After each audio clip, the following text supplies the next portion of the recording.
So నిత్యం రోజు రాష్ట్రంలో అదేవిధంగా దేశంలో యావత్ దేశంలో ఏదో ఒకటి జరుగుతూనే ఉంది.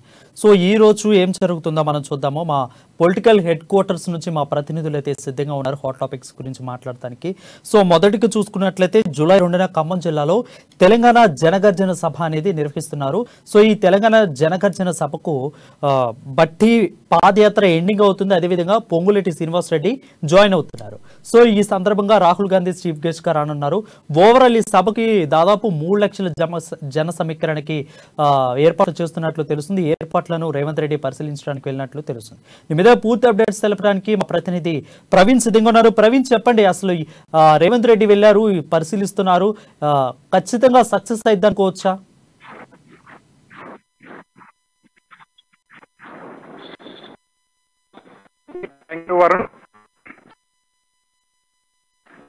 మిగిలిపోతే ఒక జన సభ పేరిటే గతంలో చూసుకున్నా కూడా ఉన్న సభలకు కూడా ఈ యొక్క సభ అనేది అత్యంత ప్రాముఖ్యత సంతరించే విధంగా ప్రతిష్టాత్మకంగా అయితే తీసుకుంది కాంగ్రెస్. ఈ విధంగానే అడుగులు వేస్తుందని చెప్పి ఈ యొక్క సభ ప్రాముఖ్యత మనం చూసుకున్నట్లయితే ఈ యొక్క తెలంగాణ జన సభ చూసుకున్నట్లయితే మొత్తంగా 4 నుండి 5 లక్షల ఒక జన సమీకరణ చేసే విధంగా అయితే టీ కాంగ్రెస్ యోచిస్తుంది. అలాగే చీఫ్ గెస్ట్ గా చూసుకున్నట్లయితే రాహుల్ గాంధీ అయితే దీనికి చీఫ్ గెస్ట్ వస్తారు.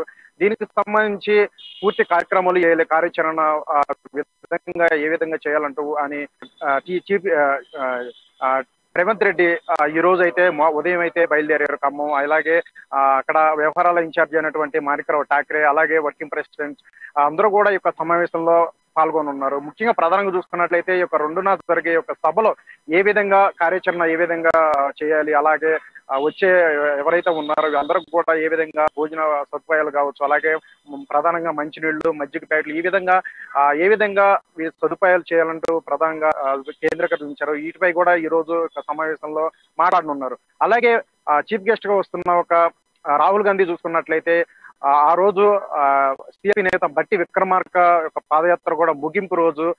ఆ రోజు ఉన్నట్లయితే రాహుల్ గాంధీ యొక్క చేతుల మీద ఒక సన్మాన కార్యక్రమం కూడా ఉంది బట్టి విక్రమార్క. అలాగే మాజీ ఎంపీ అయినటువంటి బీఆర్ఎస్ పార్టీ నుండి వచ్చినటువంటి ఒక పొంగులేటి శ్రీనివాస్ ఎవరైతే ఉన్నారో ఇతను కూడా అతను గణాంకం అయితే ఉన్నారో మద్దతుదారులు అందరూ కూడా ఈ యొక్క పార్టీలో అయితే ఆ రోజు చేరుతున్నారు. పెద్ద ఎత్తున జన సమీకరణ కూడా చేసే యోచనలో ఉన్నారు.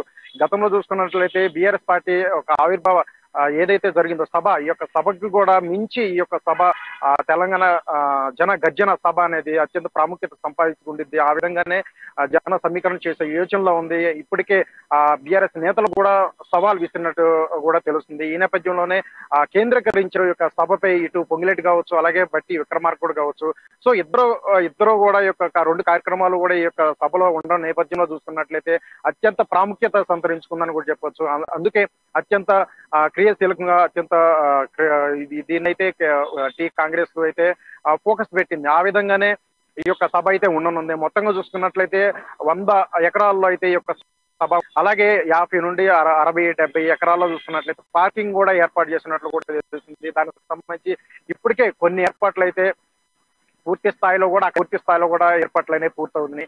ఈ నేపథ్యంలో ఇంకా ఎటువంటి చిన్న తప్పిదం కూడా లేకుండా ఈ అత్యంత చారిత్రాత్మకంగా మిగిలిపోవాలనే ఉద్దేశంతో అయితే కాంగ్రెస్ పార్టీ అయితే అనుకుంటుంది. ఈ నేపథ్యంలోనే దీనికి అత్యంత ప్రాముఖ్యత సంతరించుకున్న నేపథ్యంలో ఈ రోజు రేవంత్ రెడ్డి ఉదయాన్నే ఖమ్మంకైతే హైదరాబాద్ నుండి ఖమ్మంకైతే బయలుదేరారు.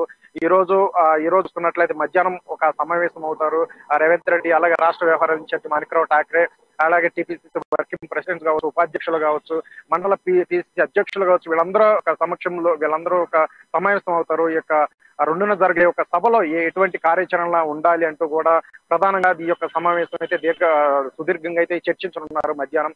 అయితే ఇంకోటి చూసుకున్నట్లయితే కర్ణాటక ఫలితాలు ఏ విధంగా చూపించావు ఆ విధంగానే ఇక్కడ కూడా చూపించాలంటూ కూడా వ్యూహాత్మకంగా అడుగు వేసింది.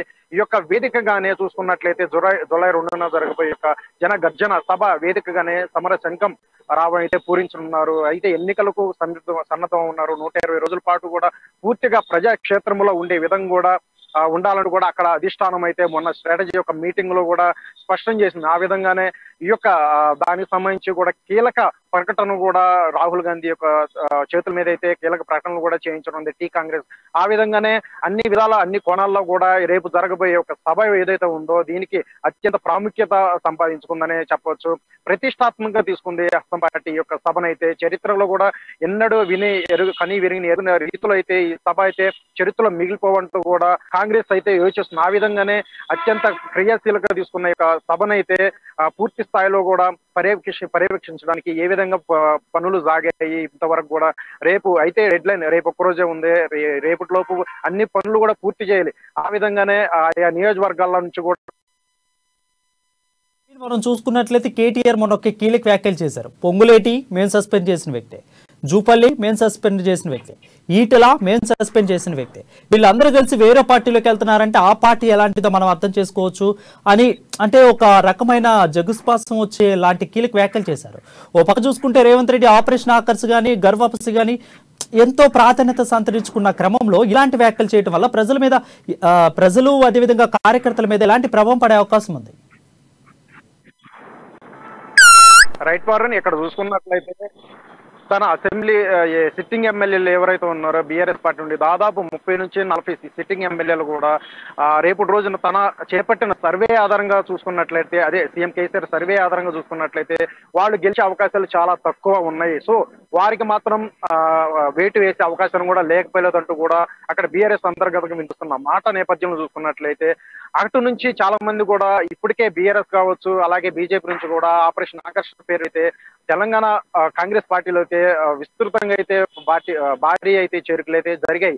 ఈ నేపథ్యంలో గత బహిష్కృతం అయ్యాడు అయితే పొంగులేటి కావచ్చు జూపల్లి కావచ్చు అక్కడ నియంత పాలన ఉంది, కుటుంబ పాలన ఉంది. అక్కడ అడుగడుగుల ప్రజలకి ఈ యొక్క 9 ఏళ్లలో కూడా చూసుకున్నట్లయితే ఏ విధంగా కూడా అక్కడ అభివృద్ధి కూడా సాధించలేదు. మేము బయటకు వస్తున్నాం ప్రజల కోసం, ప్రజల పార్టీ పేదల పార్టీ కూడా కాంగ్రెస్ పార్టీ. ఆ విధంగానే ఇంత సుదీర్ఘంగా ఆలోచించి కూడా ఈ పార్టీలోకి రావడానికి గల కారణం అంటూ కూడా స్పష్టం చేశారు పొంగులేటి అలాగే జూపల్లి. వైపు వచ్చారు. సో ఇటువైపు కేటీఆర్ చేసిన వ్యాఖ్యలు కావచ్చు అలాగే కేసీఆర్ చేపట్టిన కష్టంగా చూసుకున్నట్లయితే అక్కడ బీఆర్ఎస్ పార్టీ కాస్త బలహీన పడింది.